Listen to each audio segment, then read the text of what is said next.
from the southern mountains. Headwaters, a part of Appleshot.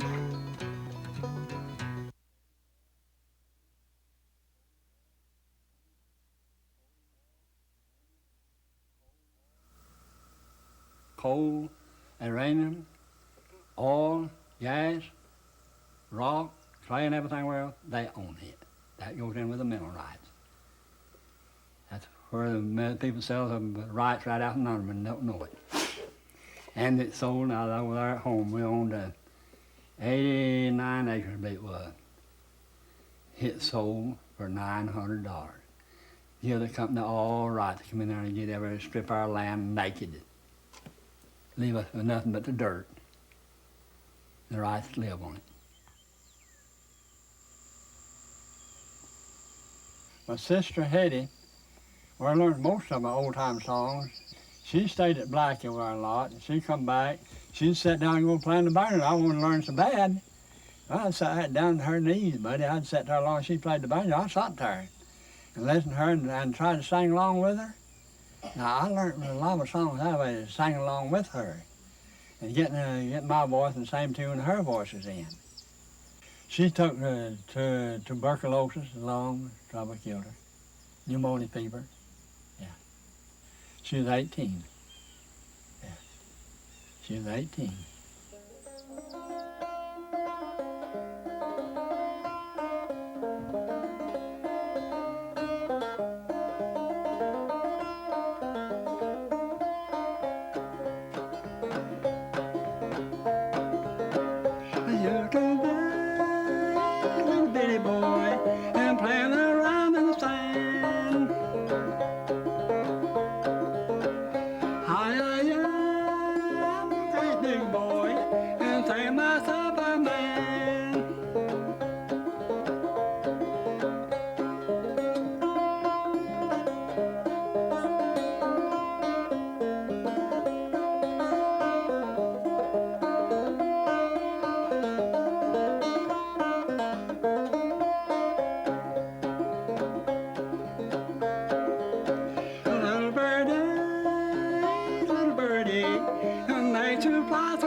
My daddy died when I was 7 years old.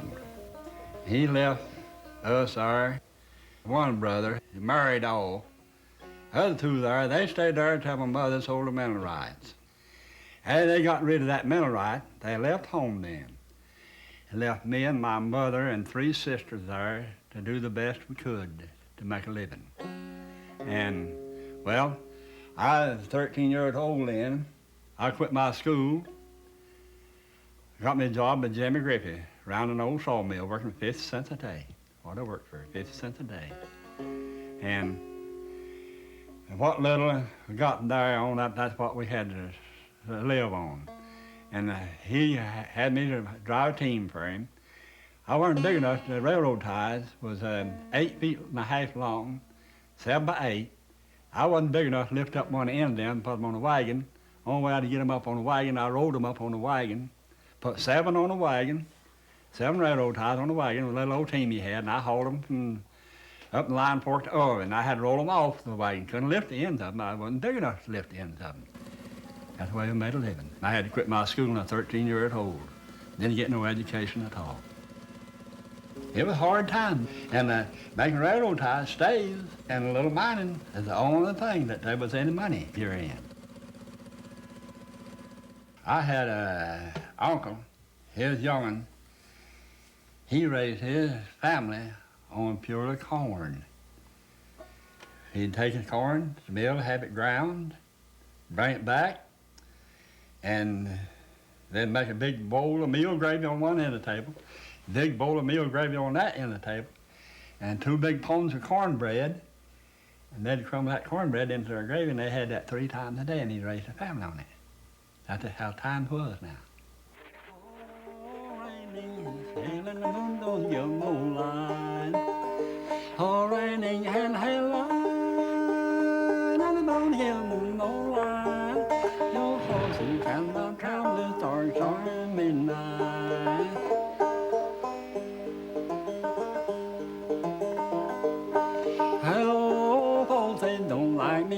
say I'm too poor. Hey, old folks don't like me. They say I'm too poor. They say I'm not worthy to enter their door.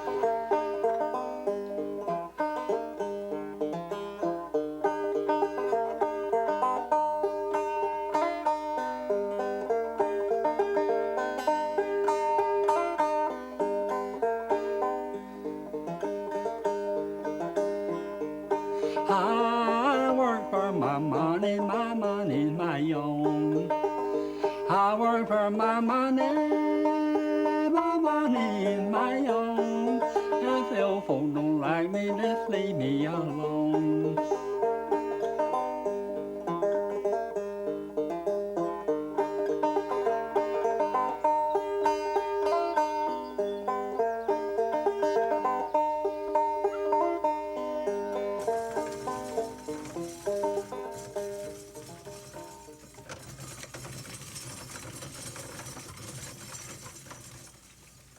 Every year I pick my own seed corn, and that way I have better success on my corn and everything. Now both of it is all good deep-hearted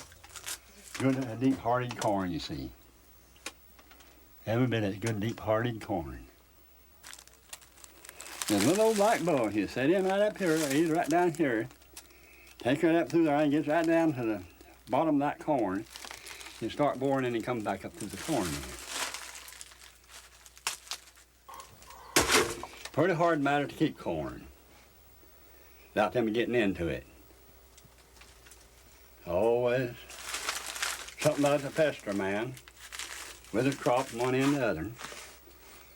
Spring of the year comes, the cutworm, they hit my corn, the house spray my corn, kill them down. Then here come the bean bugs. The tater bug comes in next. Then we got to fight them till I get rid of all them. And get rid of them, while here come the bean bugs in. Eat my beans up. Then as they get through, then here comes them our Japanese beetles. And they last up to about the middle of August. I say about middle of August. And we'll go out here and chop up some corn.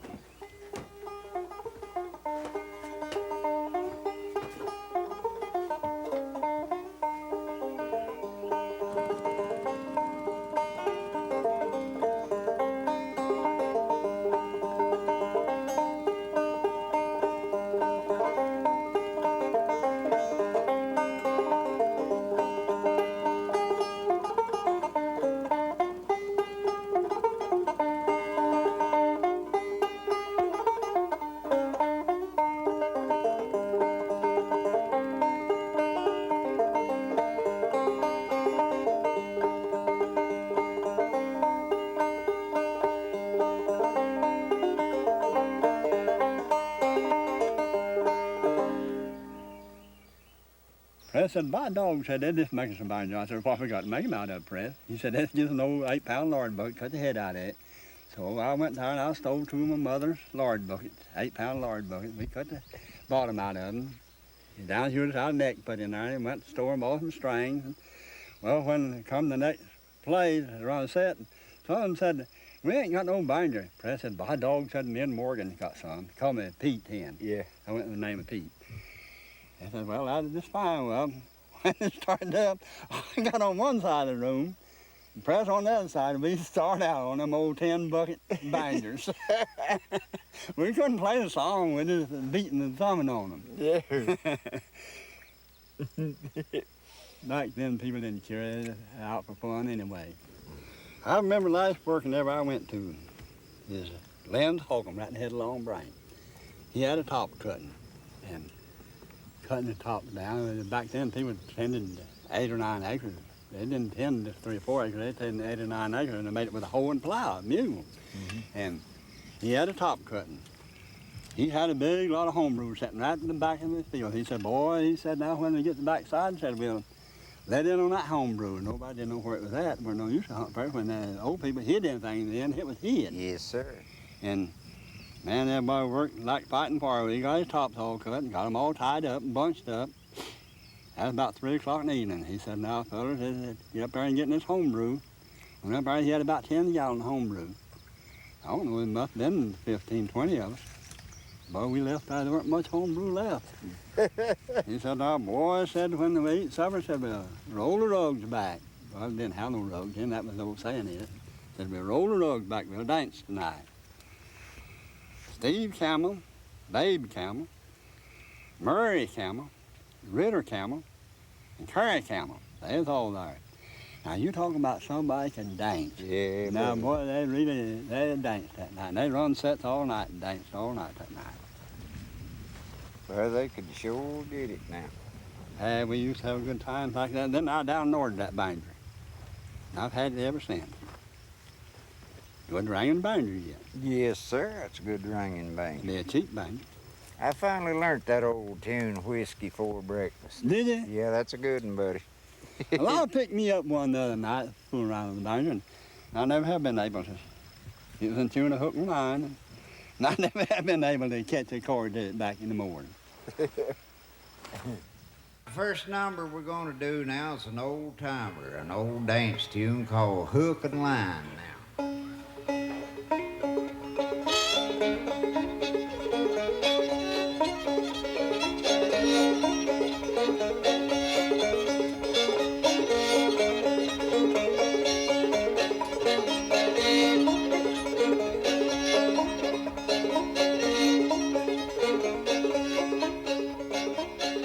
He worked in Bull Creek in the log woods, and he stayed with my daddy over here.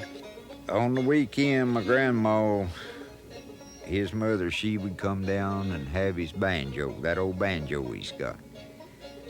I'd see her a-coming, and I was wanting to hold that banjo, and I'd start running up through that field over there, and I'd say, here, Grandma, give me that banjo. She'd say, get away, now, you'll drop that banjo now, get away, and gee, I'd get so mad I'd nearly die, but she'd finally break down and let me have it.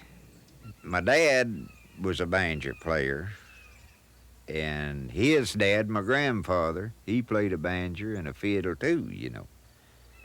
Now, Uncle Morgan had, he had two more brothers besides Dad, Colbert and Harrod, and both of them played banjos. They could play now too. And it's just been a circling around, I guess, for 100 years. I guess it just goes right on and on, you know.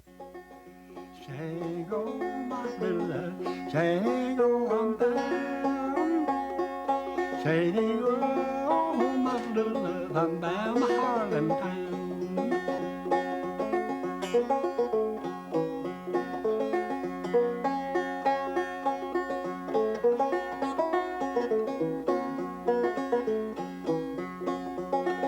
Are you well, my home true love?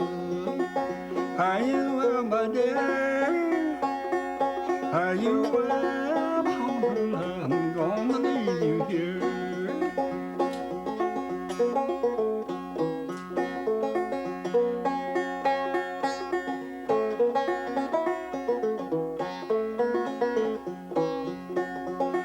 Hand me down my old shop town.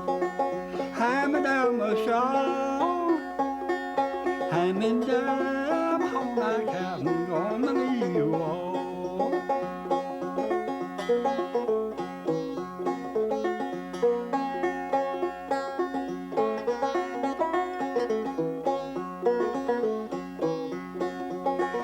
Are you well, my home true love? Are you well, my dear? Are you well, my home true love? I'm gonna have to leave you here. Whenever he'd load coal, he'd shove it in a pile of coal. Whenever he'd come with it, it'd be a rolling off each side of that shovel, buddy, all day long. And he'd walk from where he lives out the mouth of Bull Creek there and hit 0 weather. And he'd come to work early every morning with a carbide light on his head, you know. And his breechy legs would be froze into ice, buddy. Just about froze to death. Boss come up in there, said, hey, so you gonna work that room down there? I said, no, I absolutely not working that room down there. He said, why? I said, it's dangerous. I said, and I'm in here by myself, and I said, I won't work it. And I said, I've got good top up here. He said, now, this room has got to be worked. I said, now, Red, Mr. the boss, I said, Red, I absolutely am not working that room now. He said, well, if I send a fellow over here with you, will you go down there and work it? I said, yeah. Well, I went down in there, and I was working on the right-hand side, and the other fellow was working on the left-hand side. Well, they sent this fellow down, he said, I sure can't shovel coal right-handed. He said, I have to go out and shove it left-handed. Well, you all right, he's throwing it cross-handed. I took his side over here then, and I had my side over here where I did work, timbered up good. This fellow way behind me, this timber. I sawed them timbers up, that close up to where I was working, and I'd sawed that timber out under a big edge of a kettle bottom. Now I couldn't see it the way they set in the roof. I moved 2 shovelfuls of rock. That big kettle bottom dropped out. And all it saved me, where they shot some rock down in the front, and I sawed that timber so tight, they said it cut a big groove right down inside that timber. And I heard the fellow holler, and he tried to lift it up off of me, and he couldn't. And I said, lift it a little higher, and he let it down. When he got a new hole, when he let down, all my sense left, and I didn't know nothing then. He said, I crawled out on that rock by myself. And the rock weighed, they said, it weighed 5 tons. It was 5 foot one way, 5.5 the other way. And all it saved me, where the edge of it caught on that rock where I shot down, and the timber I sawed, it was kind of resting on the hit. It broke my chest all up, cut big holes in my face and everything. Well, after off there then, I stayed out of the mines a year. And after I got well, I went right back to them again. And if I was able today, wasn't amazed, I'd go back to them today. I like working in mines. Do you know any mining songs? No, I don't know none. I wish I did, though.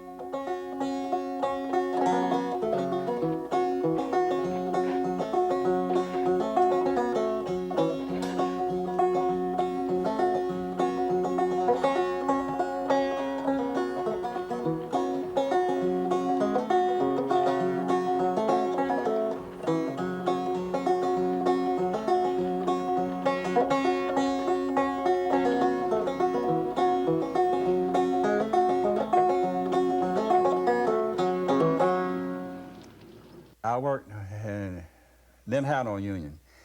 You went in the mines, you worked your 10 hours. You had to clean your place up or pack your tools and get out of there. And you had to do everything the boss man told you to. You didn't do it, he would fire you. And they would make you work like Bruce. They didn't care where they'd send you under a bad top in a big water hole, you had to go or quit one to other. It was what I call pure slavery work.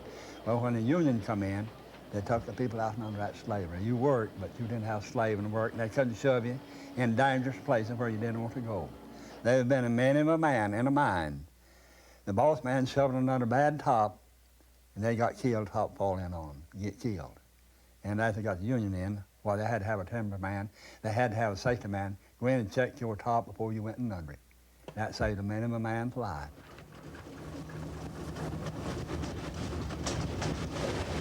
In '33, I completely quit playing the banjo. Everything I had to do was hard on my hand, loading coal, drilling and shooting coal. You had to grip that drill as hard as you could grip it. Well, that took all the strength and earth out of your hand. You had to be ready for that drill. If it hung, he'd really get loose from you, he'd beat you to death and break your arm or hand or something or other. You had to stay with it. Well, loading coal, you had to grip that shovel handle tight and shove a shovel in under the coal. Well, come back in then and working in the log woods in here, rolling logs with them big can hook handles. You had to grip them tight enough, lift pounds and pounds up with it. And everything you went out chopping, you had to grip that axe handle tight enough, keeping it flying out of your hand, hurting somebody with it. Well, that just run into my hand, got them stiff, and couldn't play. Didn't stay limber nothing. Every now and then I'd pick it up and start a tune or two, and got where I didn't want to sing, didn't want to play. And then after I retired in, as I said, I picked it back up in again.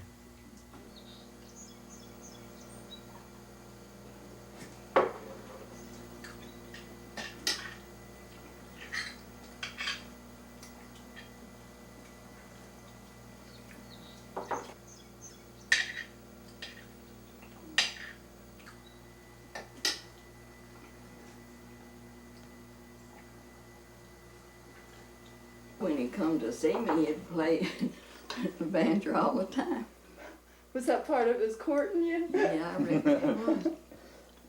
I always like all the tunes he plays. That new song that he's learned and Fire can miss working in the garden. what's that other one that I like? Orphan Girl. Orphan Girl. That's her two favorite tunes. I play them pretty well all the time when I pick the banjo up.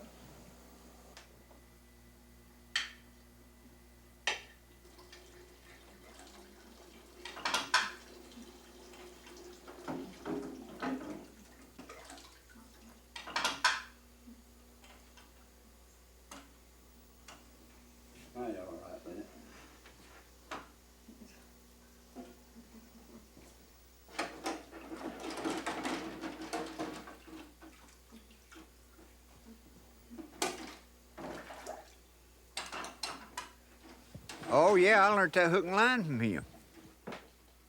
Yeah, a lot of tunes. Chickens crowing, the sour with the mountain. Yeah, buddy, now he's good on that.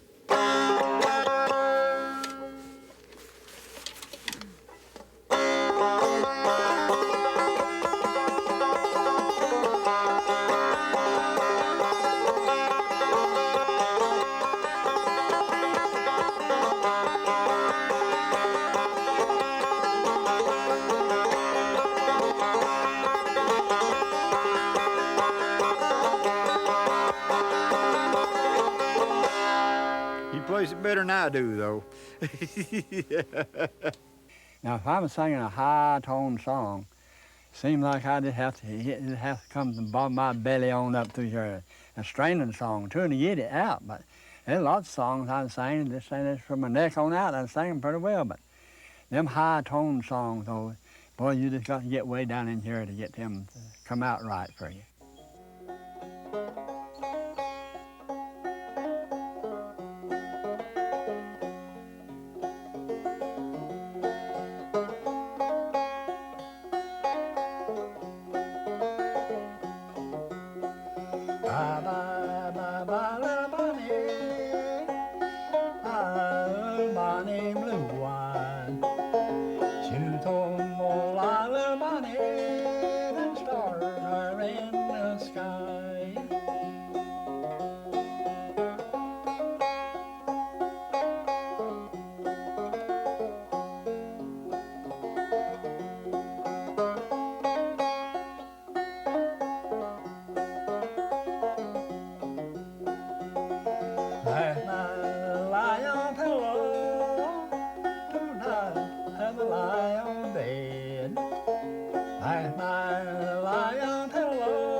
When they got me up on the stage here, I was pretty jittery, like anybody would.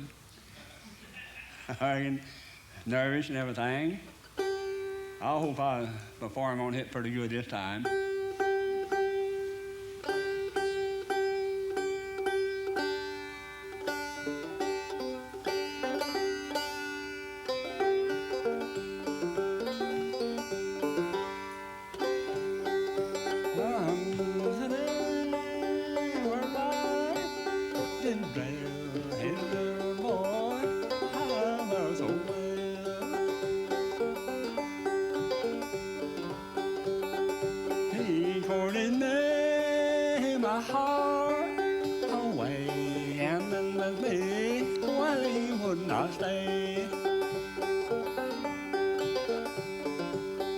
Oh, was a girl in that same town. He courted her, oh, he sought her down.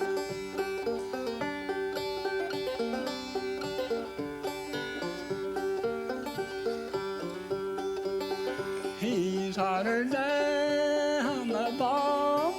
His knee, but he told her what he wouldn't tell me. I don't know reason why I'm letting God I'm on golden night. Her over mail and sugar will fly, and I hope someday she may pour his eye.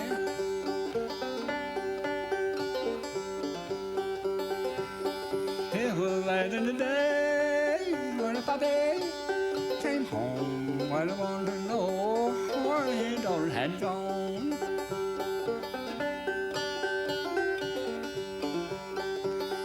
He went upstairs the door. He spoke, oh, saw her hanging by a rope.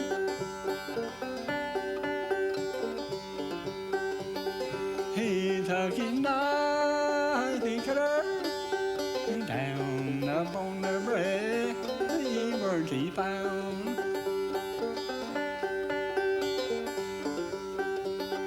Holding my grave of white and deep as marble stone, hammer, head and feet.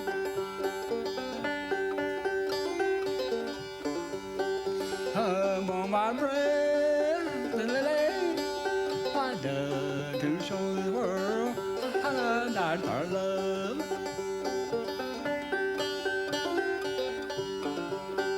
And around my grave below, and to show the world I had no sin.